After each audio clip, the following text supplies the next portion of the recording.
Baik, kita kembali ke surah Az-Zariyat tadi. Surah nomor 51 ya. Kita sudah sampai di ayat 4 tadi. Lalu Allah setelah menjelaskan tentang bukti-bukti ciptaannya adalah angin tadi, kemudian awan yang mendung, kemudian kapal-kapal yang bisa berlayar, lalu ada malaikat yang mengatur urusan-urusan. Allah berfirman di ayat 5-nya, "Innama tu'aduna lasadiq." Sesungguhnya apa yang dijanjikan kepadamu pasti benar. Kau sholat dapat ini, kau puasa dapat ini, haji umrah dapat ini, sedekah dapat ini semua. Dan kau akan masuk surga, surga itu begini dirincikan. Allah bilang itu benar. Dan sesungguhnya neraka yang diancamkan semuanya, ya, apapun itu sifatnya, orang yang riba, orang yang zina, orang yang ini, orang itu akan dihukum, semua itu benar. Gak ada keraguan. Sampai Nabi SAW mengatakan sebuah hadis yang mulia, ketahuilah seseorang di antara kalian lebih dekat dengan surganya daripada sendalnya sendiri. Dan seseorang lebih dekat dengan nerakanya dari tali sendalnya sendiri. Ini Nabi sebutkan gara-gara ada satu orang waktu Nabi pernah menyerang wilayah Khaybar. Khaybar sekitar 173 atau 183 kilo dari Madinah ya. Lokasi dulu benteng-benteng orang Yahudi. Kita di Uhud sebenarnya buka program ke Khaybar, tapi sekarang pemerintah Saudi lagi tutup. Biasanya kita ada tur ke Khaybar. Mungkin teman-teman di sini kalau hadir pernah ikut. Saya pernah duduk sama jemaah di benteng Khaybar, lalu saya jelaskan tentang proses peperangan Khaybar yang terjadi gitu. Tapi sekarang masih ditutup ya. Qadarullah masih ditutup. Yang jelas teman-teman sekarang waktu Nabi SAW ke Khaybar, menyerang benteng Yahudi lebih dari 40 hari, hampir 50 hari beliau membenteng sana atau mengepung. Ada satu orang dari bangsa Arab, rupanya dia lihat para sahabat yang lagi sholat, baca Quran, terus mereka dengan sabarnya menghadapi peperangan itu. Mereka sangat baik lah. Akhirnya tertarik orang ini masuk Islam. Dia datang kepada para sahabat, dia bilang, agama apa kalian ini? Apa yang kalian baca itu? Saya ngerti yang kalian baca pakai bahasa Arab soalnya. Al-Quran maksudnya. Dijelaskan tentang Islam itu apa sampai orang ini tertarik. Orang ini tertarik mau masuk Islam. Lalu kata para sahabat, pergilah ke depan, itu ada Rasulullah SAW masuk Islam aja langsung di tangannya. Maka pergilah ke sana. Intinya teman-teman sekalian, pas tiba di depan Nabi SAW, syahadat orang ini. Begitu syahadat, Nabi SAW kebetulan waktu itu pas hari ke-43, seingat saya dari pengepungan itu, berhasil merebut benteng pertama dari 9 benteng Yahudi. Kemudian Nabi SAW lagi bagi-bagi harta rampasan perang. Nah orang ini masuk Islam pas pembagian itu. Kata Nabi SAW, berikan juga kepada sahabat yang bagi, berikan juga ke orang ini yang baru masuk Islam. Karena dia pas masuk Islam lagi pembagian harta, punya dia juga ada. Orang itu tiba-tiba bilang, ya Rasulullah, saya masuk Islam bukan untuk harta. Saya masuk Islam sebabnya saya mengejar apa yang sahabat-sahabat Anda kejar. Katanya mereka keluar dari Madinah ke sini, ingin mati di jalan Allah supaya masuk surga. Saya juga berharap orang-orang Yahudi ini lemparkan anak panahnya, kena di sini, ditunjuk dadanya sebelah kiri, tembus di sini anak panahnya. Kata Nabi SAW, kalau kau jujur Allah kasih. Asal jujur Allah kasih. Maka akhirnya terjadilah kecamuk peperangan pada saat itu. Subhanallah, orang yang pertama mati, orang yang baru masuk Islam ini. Orang yang pertama mati, orang yang baru masuk Islam tadi. Waktu Nabi SAW melihat dia, Nabi mengatakan, huwa, apa ini orangnya tadi ini yang baru masuk Islam? Kata para sahabat, iya ya Rasulullah, ini orangnya. Kata Nabi SAW, maha suci Allah yang membenarkan janjinya. Orang ini jujur, Allah kasih dia mati syahid. Dan ketahuilah kata Nabi, seseorang di antara kalian lebih dekat dengan surganya daripada tali sendalnya sendiri. Dan lebih dekat dengan nerakanya daripada tali sendalnya sendiri.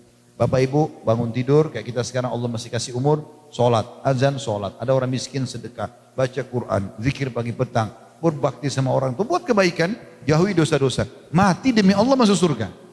Ini keyakinan seorang muslim nggak boleh ada keraguan. Betul juga dia kalau buat ugal-ugalan, menipu orang, apalah segala macam dosa-dosa dilakukan, dia tidak taubat, meninggal masuk neraka. Itu pasti. Nggak ada keraguan dalam masalah ini. Dan ini masuk dalam rukun iman kita tentunya. Kita lanjutkan ayatnya. Allah berfirman di ayat kelimanya, innama tu'aduna la sadiq. Ketahuilah sungguhnya apa yang dijanjikan kepadamu pasti benar. Ayat 6-nya, wa inna dina lawaqi'.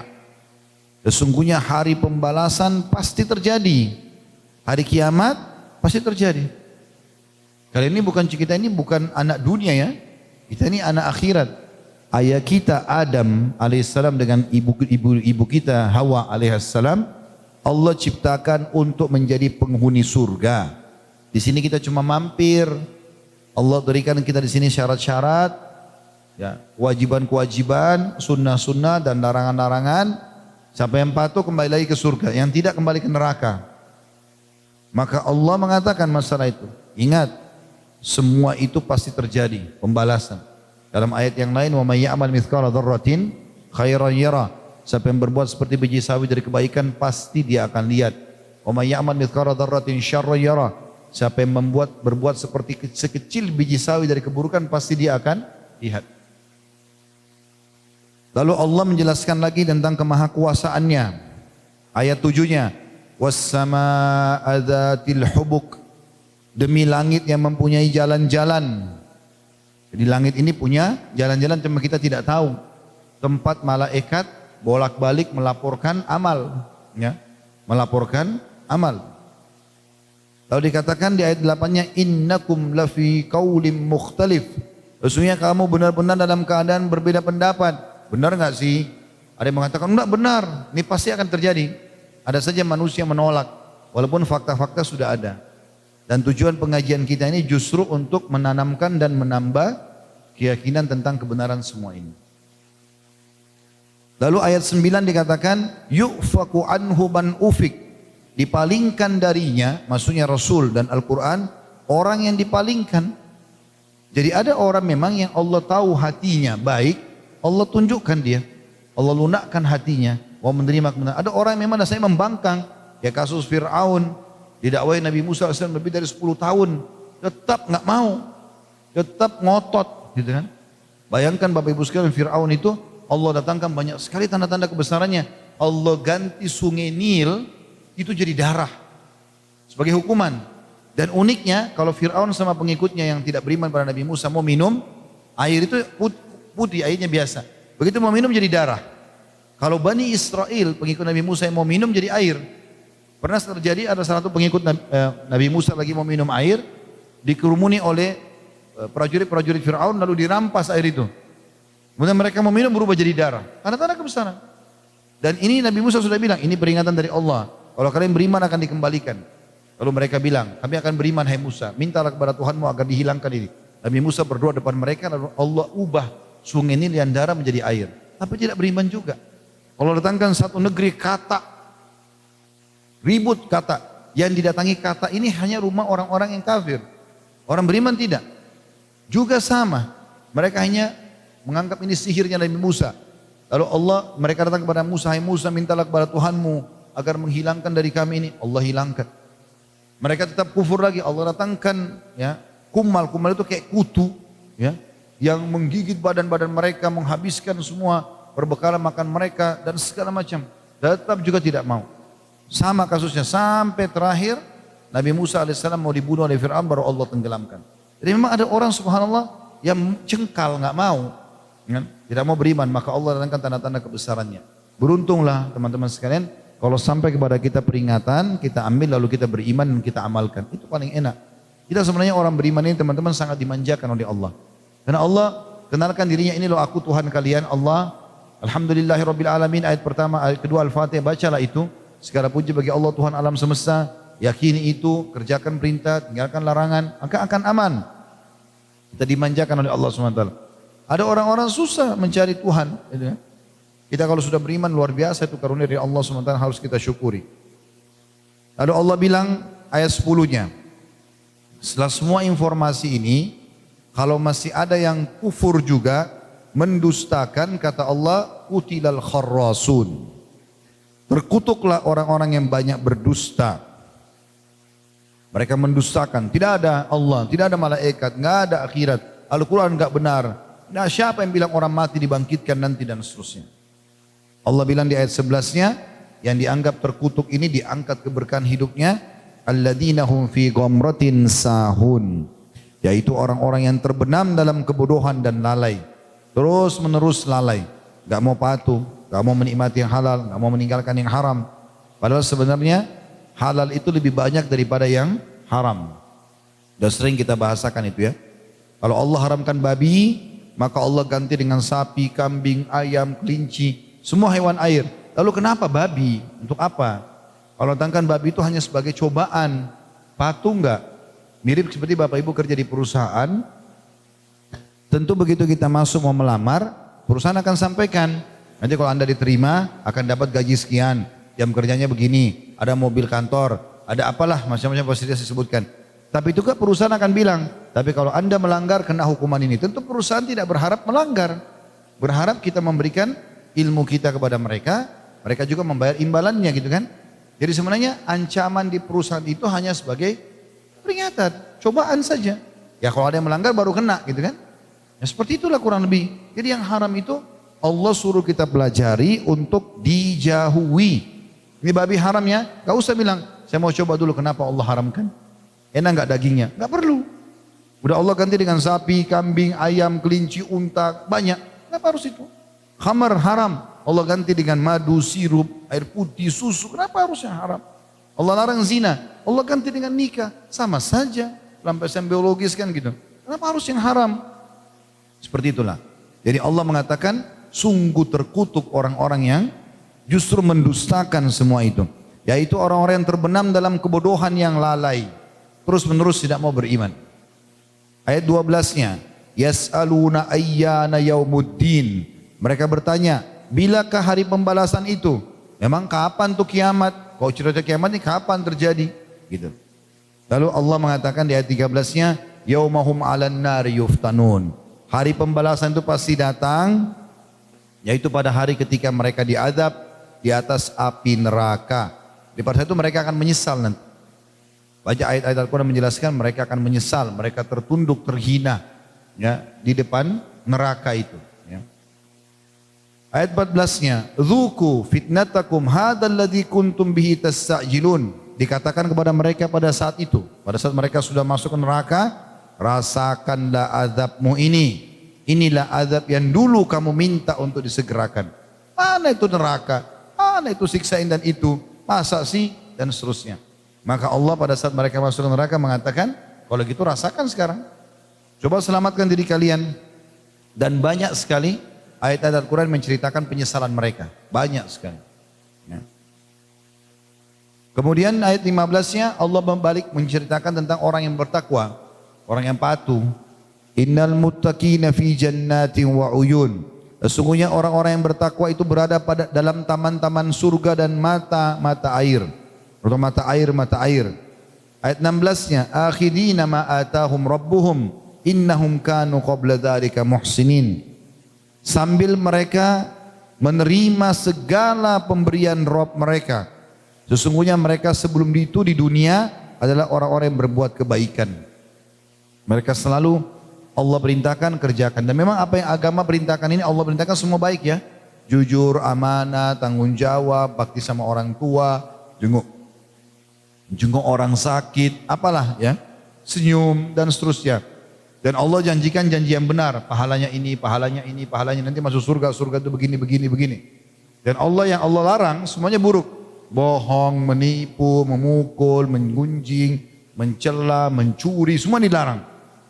Itu buruk buat kita. Makanya Allah bilang, nanti ahli surga itu pada saat masuk dikatakan pada mereka, ya, maka menerima dikatakan sungguhnya inilah dari hasil perbuatan kalian selama kalian di dunia. Kebaikan-kebaikan kalian kerjakan maka ini hasilnya. Salah satu ciri mereka, ini yang saya bilang tadi, ayat 17-nya, kanu qalila minal laili ma yahjaun. Di dunia mereka sedikit sekali tidur di waktu malam.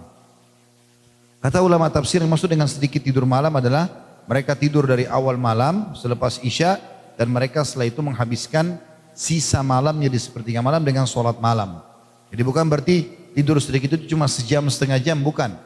Tapi mereka istirahat yang cukup, lalu kemudian mereka juga meluangkan waktu untuk sholat malamnya. Terutama sepertiga malam ya. Jadi banyak riwayat yang menjelaskan kalau Nabi SAW melarang begadang tanpa udzur. Kalau untuk nuntut ilmu, takziah, ya, atau pemerintahan membahas tentang keadaan masyarakatnya itu lain. Tapi kalau enggak boleh buang-buang waktu. Ya orang banyak buang-buang waktu nonton televisi, buang-buang waktu sampai tengah malam, ya terlewatkan sholat malamnya, terlewatkan sholat subuhnya, ini enggak boleh, dilarang. Makanya Umar bin Khattab radhiyallahu anhu setiap kali habis sholat isya itu keluar keliling bawa tongkatnya, lalu kalau lihat ada orang kumpul-kumpul ditanya, ngapain kalian kumpul di sini? Kalau karena takziah atau silaturahim keluarga atau kebetulan kedatangan tamu dan seterusnya, maka beliau biarkan.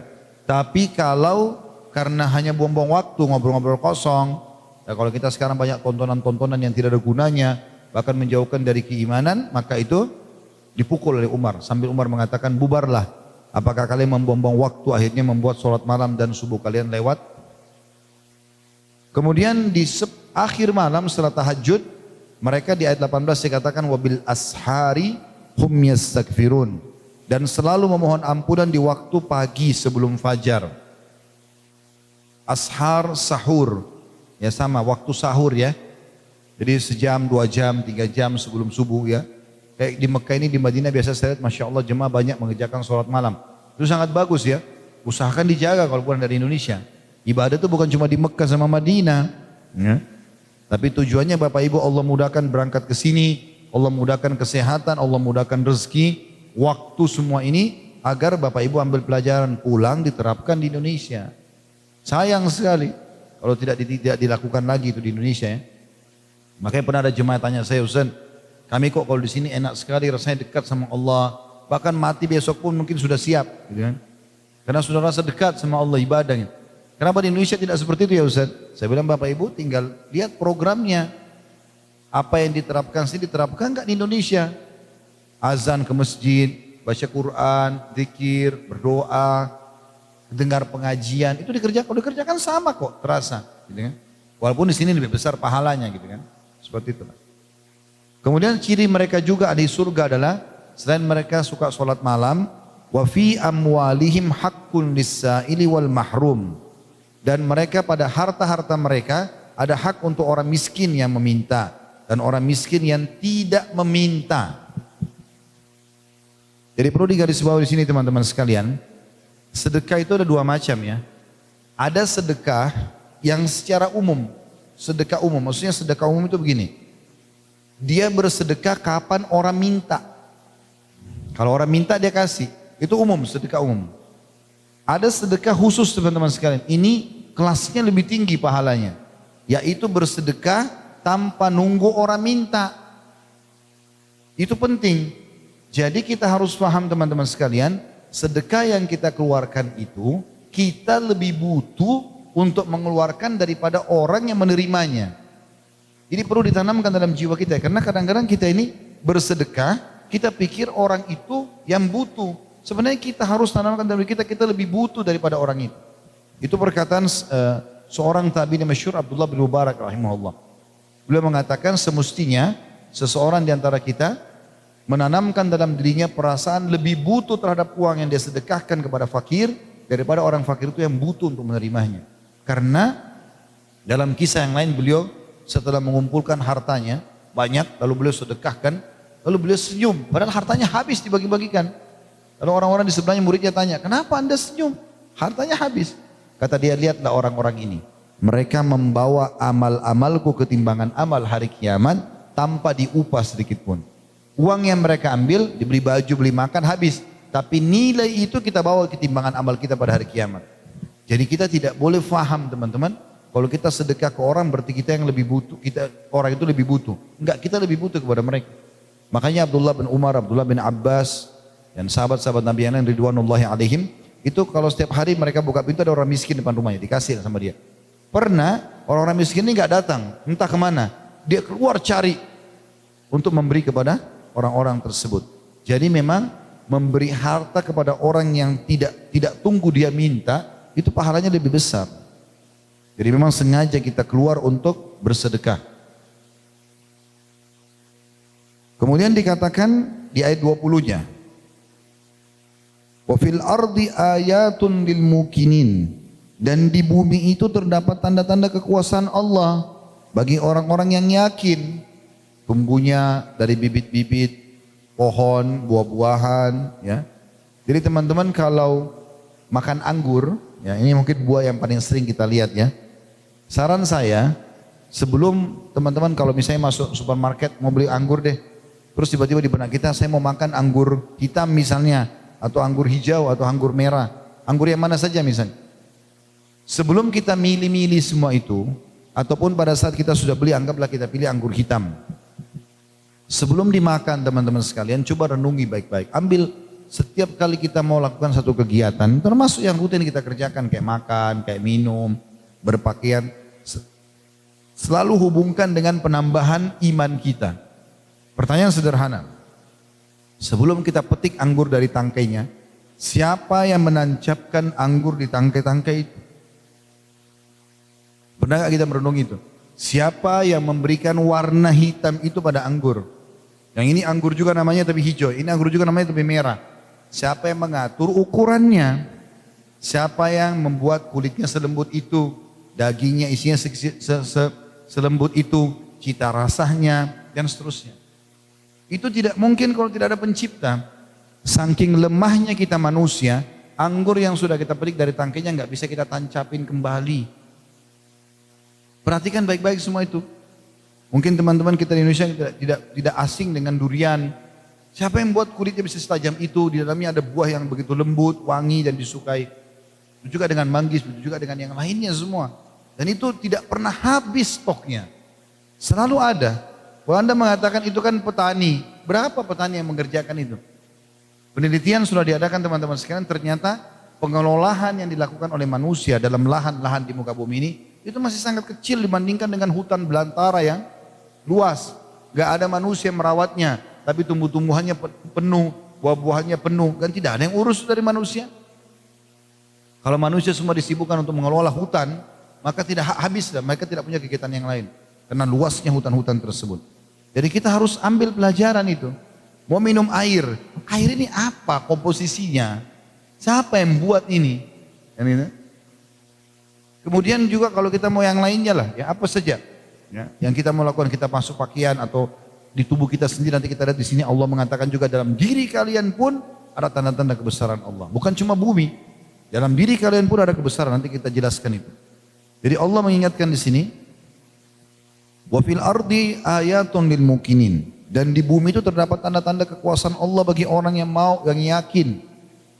Kemudian Allah bilang di ayat 21, wa fi anfusikum afala tubsirun, dan juga dalam diri kalian sendiri, maka apakah kamu tidak memperhatikannya? Bagaimana mata kita bisa melihat, bagaimana telinga bisa mendengar, hidung menghirup, dan kita tidak bisa mengalih fungsikan. Saya tanya teman-teman, ada yang pernah bisa makan sama matanya? Hah? Ada yang pernah bisa minum dengan kupingnya? Siapa yang atur itu? Siapa yang atur mata hanya untuk melihat? Telinga hanya untuk mendengar, gitu kan? Hidung untuk menghirup, tidak bisa dialih fungsikan. Kita nggak bisa alih fungsikan. Maka semua itu pasti ada penciptanya, gitu kan? Allah mengatakan di diri kalian, lihat semua itu. Ini makanan teman-teman. Di depan Bapak Ibu, Masya Allah banyak sekali variasinya. Ini semua variasi, kemasan ini, ya, variasi. Kita teman-teman sekalian manusia hanya disuruh, misalnya kurma ini, nikmati, ya. Kita makan, kita pilih dan kita nikmati, itu tugas kita. Pilih misalnya, dari semua makanan ini saya pilih kurma misalnya. Baik, habis itu saya nikmati, gigit, oh ya manis. Setelah itu, kalau udah masuk potongan kurma ini, ukuran sepertiga jari saya ini, ke tenggorokan, saya sudah tidak lagi punya fungsi apa-apa di tadi potongan itu. Di tubuh kita ini teman-teman ada seperti sistem raksasa. Saya pernah nonton sebuah cuplikan ilustrasi ya, tentang keajaiban tubuh manusia. Digambarkan itu seperti sebuah building yang besar, terdiri dari bukan ratusan, bukan ribuan, bukan ratusan ribu, jutaan lift. Jutaan lift yang setiap lift ini punya pintu masing-masing, jalur masing-masing. Dicontohkan misalnya, satu potong makanan yang dimakan oleh manusia, itu nanti akan dengan sendirinya begitu masuk, akan ada yang jadi vitamin ini, akan jadi vitamin ini, akan jadi itu sulit sekali untuk dikeluarkan dari buah utuh seperti ini. Dalam tubuh itu sudah ada sistem yang mengaturnya. Setelah itu, yang tidak dibutuhkan oleh tubuh, mules dikeluarkan.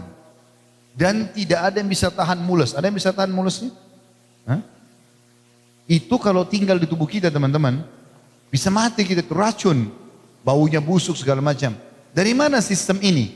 Kita makan, masuk terkelola, ya ada yang jadi energi, ada yang jadi kotoran. Terus kita harus keluarkan, gak bisa nolak. Karena kalau kita nolak bisa mati kita. Ada seorang kapten kapal, saya baca kisahnya, itu meninggal, orang ini sehat, olahragawan, badannya semuanya berotot. Meninggal di WC, tanpa sebab. Ditelusuri, karena orang ini tidak ada apa-apa. Mungkin ada satu kru kapal yang membunuhnya apa. Setelah ditelusuri ternyata ditemukan dia meninggal gara-gara bau gas kotorannya sendiri. Dia 3 hari nggak buang air, dia masuk WC dia buang air. Karena di kapal laut kan kita tahu kamar mandinya kecil, nggak besar. Dia buang air karena dia tidak tahan, meninggal gara-gara itu. Itu luar biasa kotoran. Kita punya rasa saja bisa keluarkan, itu sebuah nikmat dari Allah. Siapa yang atur sistem itu? Dan kita tidak bisa nolak. Mau kencing, mau buang air kan begitu. Sebagaimana kita kalau lapar nggak bisa nolak, kita harus makan. Itu semua ada sinyal dari Sang Pencipta. Kalau kau lapar sedang butuh makanan. Kalau haus sedang butuh cairan. Dan kalau sudah tidak dibutuhkan dikeluarkan ampasnya. Itu kuasa luar biasa. Makanya Allah bilang dalam diri kalian. Tidakkah kalian lihat itu?